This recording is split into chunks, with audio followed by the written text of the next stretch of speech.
Have you ever felt completely stuck dealing with someone who's, well, manipulative or narcissistic, where every single conversation feels like this chess match you just can't win? Well, today we're going to break down a really powerful defensive strategy. It's not about fighting back harder. It's about making yourself a totally uninteresting target.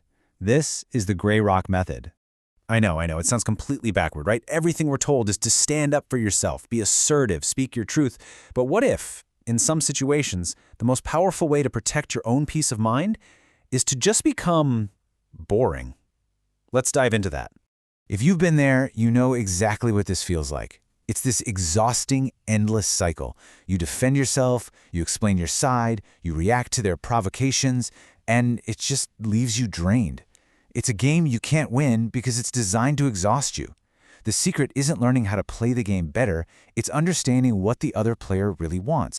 All right, so let's get into the first big idea here. To make this work, you have to completely shift your mindset. See, you're not dealing with someone who's looking for a solution. You're dealing with someone who's looking for fuel. And this right here, this is the absolute key.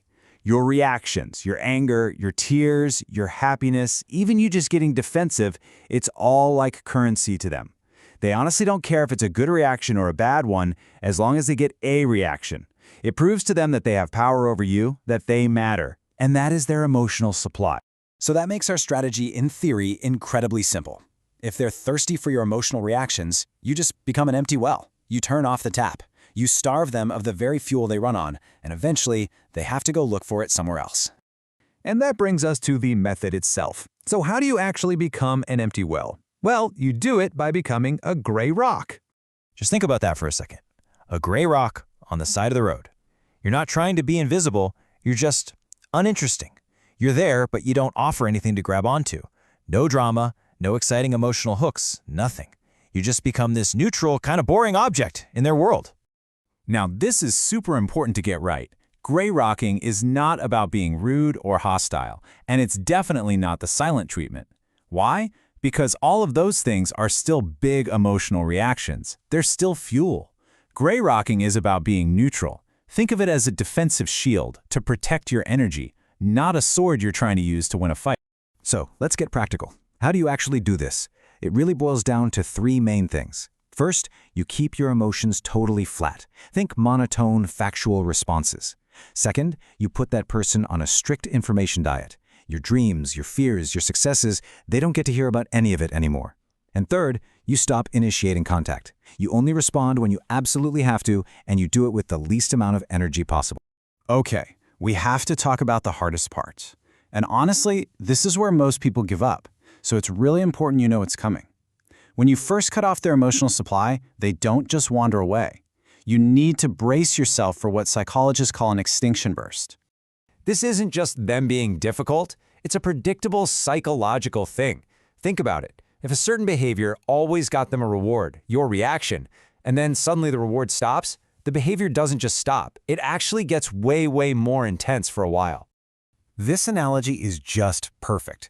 For years, the narcissist has been pulling the lever on your emotions, and they've always gotten a payout. The minute you stop paying out, they're not going to just shrug and walk away. No way. They're going to start yanking that lever harder and faster and kicking the machine, totally convinced that a bigger, more dramatic effort will get them the reward they're used to. So what does that frantic lever pulling actually look like? Well, get ready for a storm. You'll see a sudden explosion of drama and fake crises. Your phone will blow up with texts and calls. They'll have these huge emotional meltdowns over tiny little things. And you have to be really careful of the hoovering. That's when they suddenly become incredibly sweet and charming, trying to suck you right back in. And here it is, the number one most important non-negotiable rule during the storm. You absolutely cannot give in. Do not break. Because if you react to their bigger, crazier behavior, you've just taught them a terrible new lesson. You've taught them that the old tricks don't work anymore, but that extreme manipulation does. And that just guarantees the next storm will be even worse. You have to be consistent. So, knowing that this storm is coming, how in the world do you prepare for it? How do you stay strong? Let's build your toolkit right now. Think of this as your cheat sheet. These are your go-to phrases for when you're under pressure. They're designed to give zero emotional fuel. They acknowledge what was said, but they don't agree or disagree. They're polite, but they give away nothing. When they try a guilt trip, a simple, "I see," just shuts it down. When they make some huge demand, "I'll think about it." It deflects without starting a fight.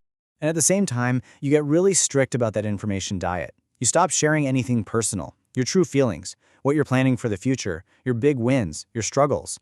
All of that stuff is ammunition that they can and will use against you. You've got to keep it locked down.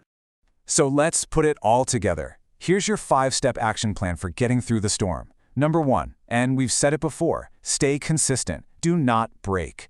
Number 2, be ready to ramp up your boundaries. Block their number. Don't answer the door. Number 3, and this is critical, document everything. Save the texts, the emails, keep a log. 4, lean on your support system, a friend, a therapist, anyone. Don't do this alone. And finally, most importantly, have a safety plan. Know who you can call if their behavior ever feels threatening or unsafe. And that brings us right back to the core idea of this whole method. You have to remember, this is not an attack. You're not trying to punish them or get revenge. This is purely a defensive tool. It's a shield that you use to protect your own mental and emotional health.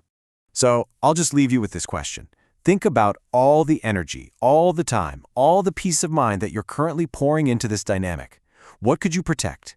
What could you build or heal or create for yourself if all of that energy was yours again? What could you reclaim by simply becoming uninteresting to the people who are draining you?